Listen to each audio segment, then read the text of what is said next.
Okay, good afternoon everyone. I'm Jack. I'm going to be nominally the chair of this discussion. I'll let everyone introduce themselves and say why they're here. That's the contribution. Hi everyone, I'm Jacinta Fintan. I'm the founder and curator of the Stencil Art Prize, which began about a decade ago as a local stencil prize in Newtown and has grown to be an international prize that tours several states in Australia. And I guess I'm also a street art producer in New South Wales and ACT with a background in community radio, notably FBI radio for a long time, and lots of familiar FBI radio faces out there. I used to work with Mark back in '97 when I was just a baby, so thanks Mark for the invite.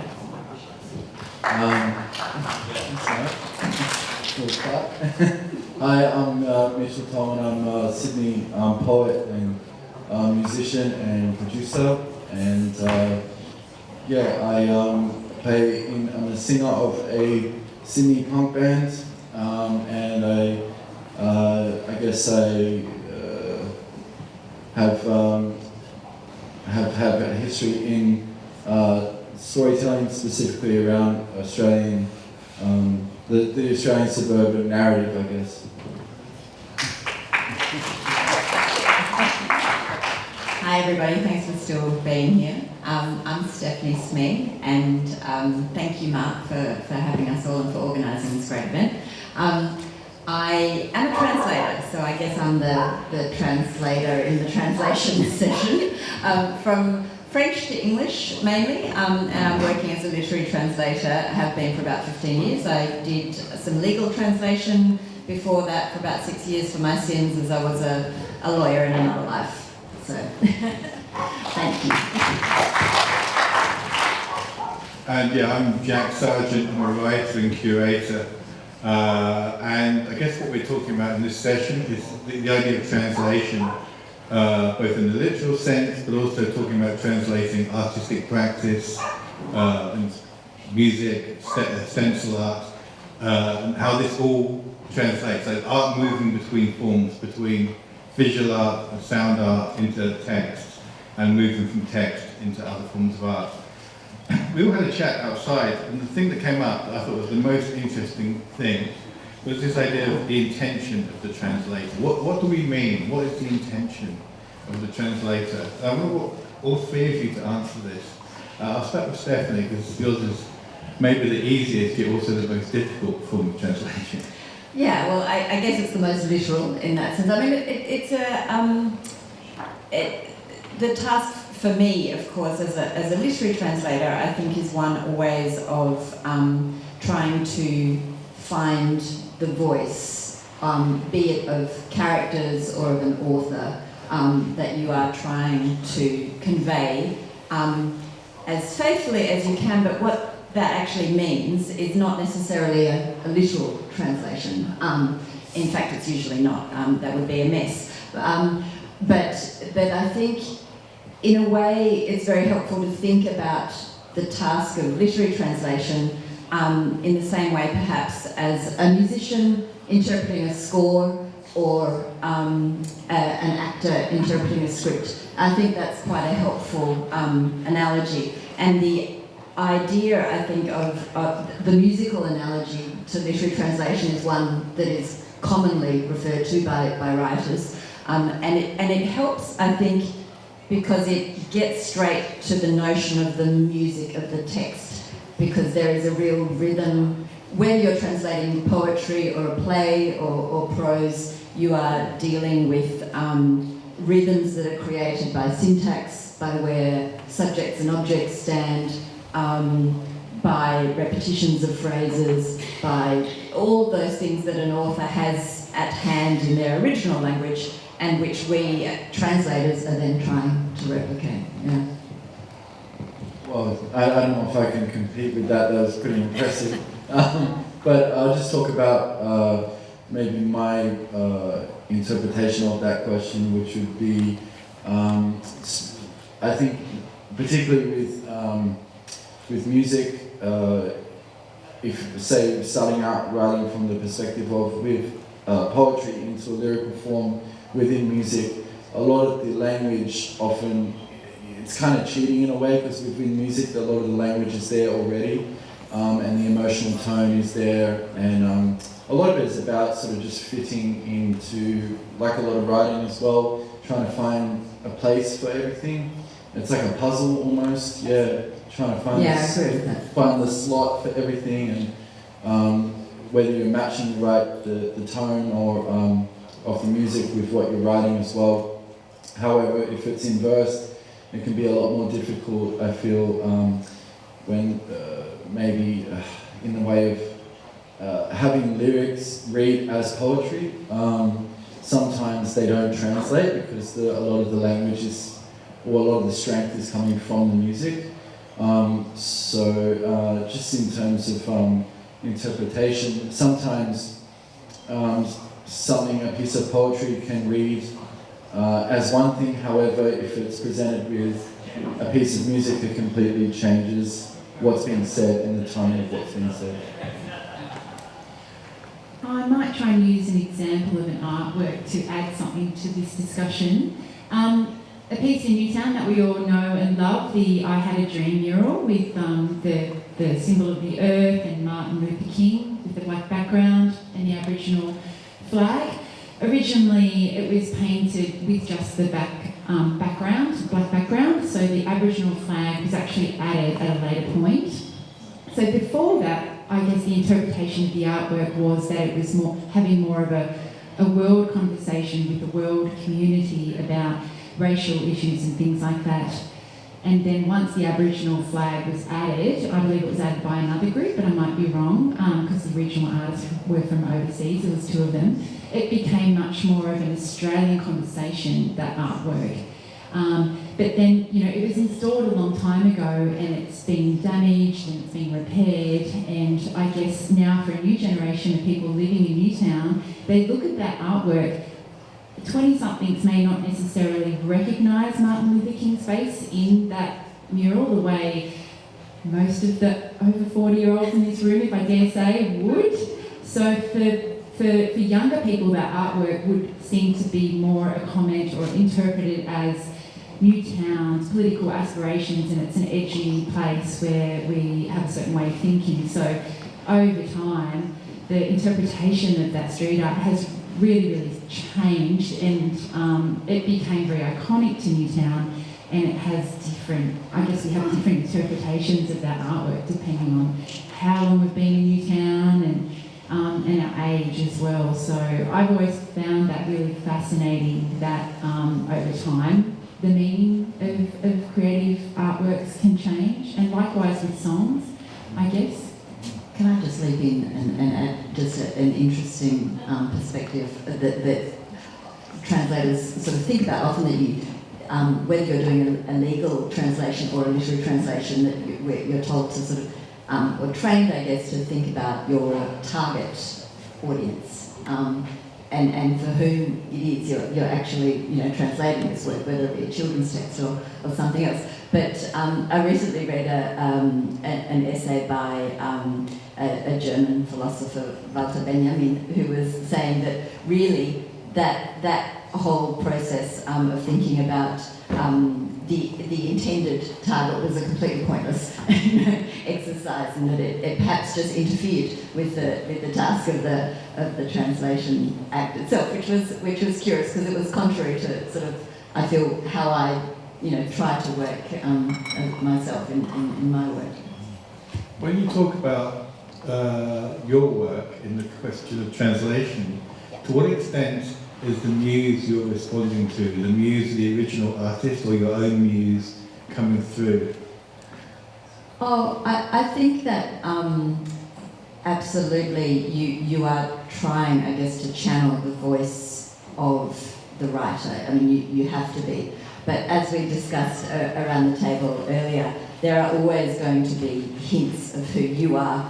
We were discussing it in the context of the use of expletives, which, we will all have a certain register or tone of a use of expletive that we might be familiar with, and decide that matches the character that we're trying to use. But I think ultimately your duty is to the author and thinking, or their characters, and trying to find that voice. And a recent translation I did was of a French criminal novel called The Godmother in English, which in fact the French title, La Daronne, was the slang street term for just mother, as in, that was the you had to think about how it was going to. We sort of decided on The Godmother because of the mafia link with The Godfather. It worked for the title of the book, but the main character had such a recognisable tone that you're just trying to sort of channel that sort of spiky language in the English as much as you can. I think you can't stray from that, in your efforts. When you're working with music and poetry, it's kind of the same question. To what extent are you, when you sit down with a poem and say, I'm now trying to listen to a song, to what extent are you trying to be true to your original moment of writing that poem? And to what extent are you thinking, I'm going to change this, I'm going to punk it up? As I would try and stick to whatever I was trying to say as much as possible. I feel like a lot of the time I don't actually even know what I'm trying to say until it's quite a slow process of piecing certain lines together over a period of time. Sometimes it's quite quick. I think one of the things that can be quite difficult is if you're presented with a piece of music, a lot of the time there can be quite, depending, but it can be quite strict parameters. And for example, within punk music, a lot of it is quite short, a lot of the time quite fast. And if you're trying to tell a big narrative in that period of time, I learned to economize, and you try and say as much as possible with as few words as possible. But yeah, a lot of the time, because of those parameters, what you're trying to within music, it can be really easy to get lost because you're trying to match the tone of the piece of music, and it can get lost. But then I try and look at it as it's just sort of changed into something else, and now that's its own thing. And once I've written it, recorded it, put it out, it's no longer mine.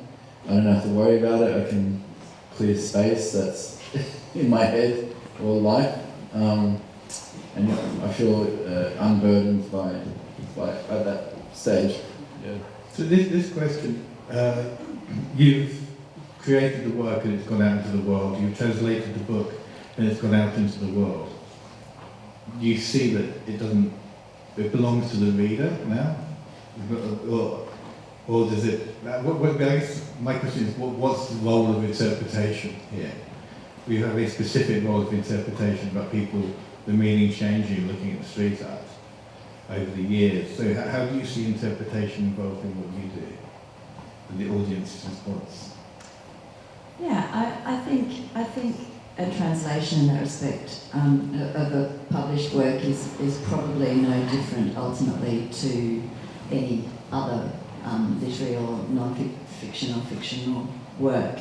That a reader is always going to bring their own perspective to that. I mean, one of the particular things that we face in English is that, of course, there are quite significant differences sometimes between US, UK, Australian English. I remember one edition of a work when it was published in the UK. My English editor said to me, I've never, it was using a word fossicking in a bookshop, and they'd never heard the word fossicking, and apparently it's related to an Australian gold digging. I had no idea. And I said, well, fine, use rummaging if you want, it doesn't matter. But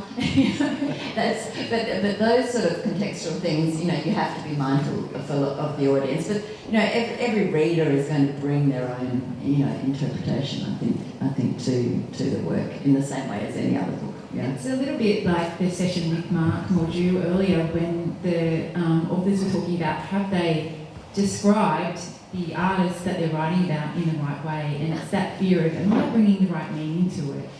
And are other people going to stand out there and say, no, you've described it wrong or you've interpreted it wrong. Yeah, and translation is obviously open to that, and sometimes you don't see the rhythms of a text, or until quite some way down the path in the actual task, and you sort of have to go back and revisit all of that. But yeah, I mean, that's obviously a constant fear with the translation. I hope that you've done the original work justice, I think. And I mean, my most recent work is a prose poem, and that throws up all sorts of problems in the translation that are quite particular. You can only hope that it's reading in the English in a way that reflects the rhythms, the intent, exactly, of what the author had hoped for. And that's something that I've always struggled with the Stencil Art Prize, and I've just put out a book. It's down there at Better Read Than Dead, could cut 10 years of the Stencil Art Prize. It came off the print yesterday, so I'm still... Do you want to hold it up? I'm really excited.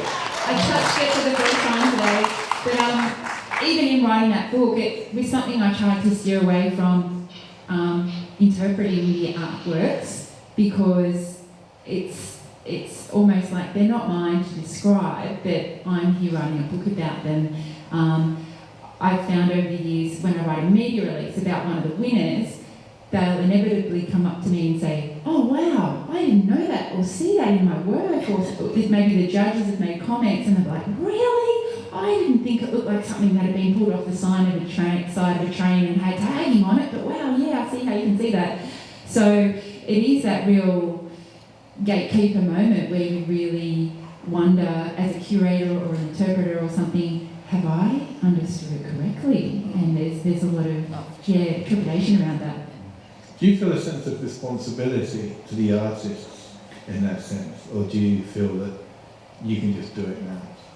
Oh, a huge amount of responsibility, and working with street artists, you're working with such a variety of artists. Like, some began as taggers and scribbling on trains and really rough and tough people who you wouldn't want to meet in a dark alley, and others might be art students who are just dabbling in street art, or artists working with materials and found objects that have moved into the street. So you can be working with a really big cross-section of people. And, I've had instances where I've been abused and threatened, and had my name, my full name and my picture and the CUNT word stuck on stickers all around town because I didn't let a street artist into the Stencil Art Prize. So, it had real consequences to that, and that was a really kind of scary, confronting situation to be in, having 10,000 stickers and everyone in Newtown texting you and Facebooking you going,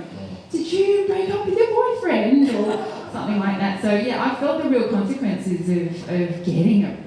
I hadn't got it wrong in that way, but crossing some people who might have very big personalities. So yeah, I've always felt a real responsibility to try and get it right, but then to not say too much sometimes, to let the artwork speak for themselves, because it is someone else's artwork, but then it's up to the audience or the viewer to be able to see what they want to see in that. Are you feeling the same of your work when you're talking to the writers and so on? Do you have this sense of them breathing down your neck and? I've had a bit of both, because I've translated works of authors who are long dead. So that's scary. They're breathing down your neck. Yeah, so hopefully they're not breathing too hard. But yeah, I mean, when you are able to have an interaction with the author about what they had in mind for something in particular, it's quite a lovely process, that collaboration. For those of you who know some French, one of the funny peculiarities is the third person possessive pronoun, so his or her, is often indistinguishable. So I did have a funny conversation with the author about a book that will be coming out shortly, about a scene that it was quite significant as to whose hands were doing the touching and, you know, what that was. And so it was nice to be able to have that chat with them about it. You would think that it should be self-evident from the text, but it sometimes it isn't. Sometimes it can be open for interpretation. But absolutely, it lends a very special opportunity, I guess, to be able to work with the author like that and confirm their intentions in some respects, and you're not working in the dark as much as you might be. It's also scary, you know, putting a translation to them if their English is up to it. Mitchell, one quick question for you. You're the person on the panel who is translating their own work from one medium to another. How do you honour the written word when you're singing? What's your relationship to the spoken voice and the written word for you? That's interesting. I never really thought about that. Pretty similar, I think. I think there's. I think the participation of the interaction with crowd is a huge thing, which also tends to. It's a surreal thing. For example, when you write a line in a call center, 3, 4, 5 years down the track, there's multiple people yelling that line at you. When at that time, that line meant nothing. It meant something to you, but those moments are quite surreal. Or, for example, when must be very special. Yeah, I look back on those times now with a lot of fondness, but it was a little bit strange. Or also, like, you know, an example would be, you know, dealing with things or subjects such as irony or you know, touching on transgressive things, and you know, I thought there was a great deal of irony there. However, some people interpret those things as if you're all about that, and then all of a sudden you have shows where there's a really odd mixture of people who are for this thing that you're not about, and people who are against it, and that's quite weird as well.